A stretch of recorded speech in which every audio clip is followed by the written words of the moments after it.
This is Tim from Your Six Studios. Today in this video, I'm going to show you how to delete apps on your iPad. So just on one of the home screens here, if you hold down and you make everything shake like this, and you can see this little minus symbol next to it, you can just go to the minus symbol and then it will delete it.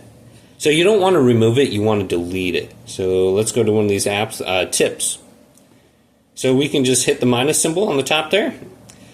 If we don't want to delete it, we can go to remove from home screen. If we want to delete it, we can just go to delete app right there. And then it's giving me one more pop-up that says delete.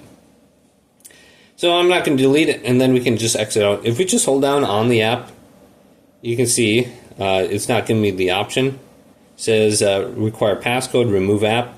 So removing app, I don't think that will delete it. We can try that out. But it brings open this screen. It says delete app or remove from home screen right there. So that's two different ways that you can do that. Otherwise, you can find all the apps in the app library and you can delete them through here as well. So just swipe all the way to the right. You can just find the app. And then it will give the option to delete the app right there too.